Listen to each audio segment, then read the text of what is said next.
guys, welcome back to my channel again. This is Shandarly, and for today's video, ituturo ko naman po sa inyo kung paano ba malalaman kung online ang ating, or sabihin na lang natin ang ating mga kaibigan, paano natin malalaman kung online siya kahit naka-turn off yung active status niya. Okay, ganito lang po, punta po tayo sa Messenger. And then, so kunyari, gawan ko ng example yung aking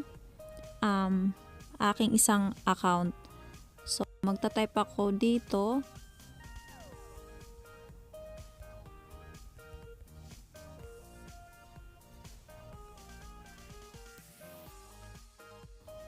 So, etong i-chat ko ngayon na isang account ko guys is naka-turn off yung active status niya at hindi siya online kasi hindi ko pa siya nilagin sa isa ko pang cellphone. Okay, so i-send natin.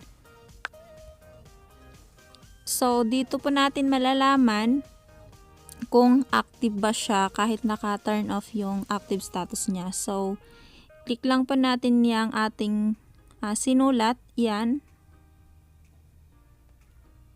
So, ayan, kapag sent po ang lalabas, yung word na sent na yan, kapag sent ang lalabas, ibig sabihin, naka-turn off yung active status niya, tsaka hindi po siya online. So, yan po ang ibig sabihin ng yung sent. Kapag click po natin yung ating tinype and then lalabas po yung sent. So, offline po siya and naka-turn off po yung active status niya. So, ano naman ang pinagkaiba ng naka-turn off yung active status niya at online siya? So, paano natin malalaman?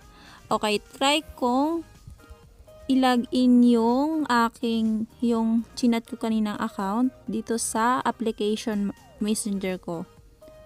So, ayan. I-login ko yung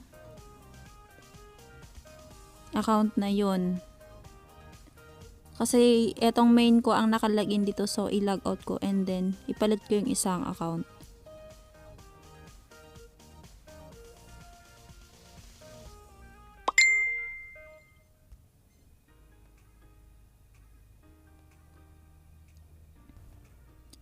So eto po yung sinulat ko kanina, yan. And then hindi ko siya buksan para hindi ma-seen.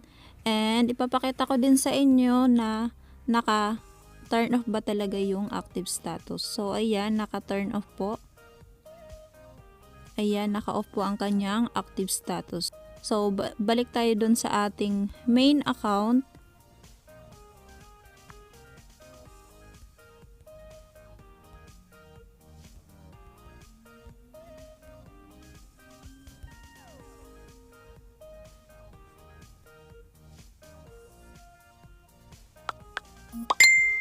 So, ayan, lumabas po sa aking chat heads dahil nga doon ko nilagin sa aking application Twin, which is yung Messenger. So, ituturo ko din po sa inyo kung paano ba mag-doble ng Messenger.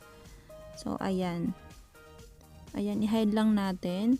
And then, balik tayo. So, i-click ulit natin yung ating tinype ngayon.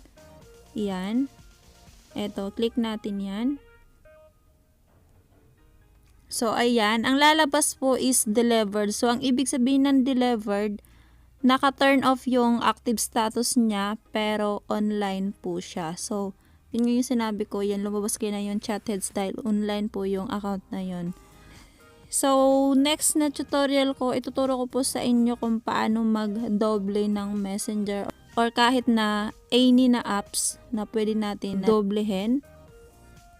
Ayan, yan yung main na Messenger ko. Ito yung pinaka-main and then ito yung pangalawang Messenger. So, hindi po sila magkaparehas.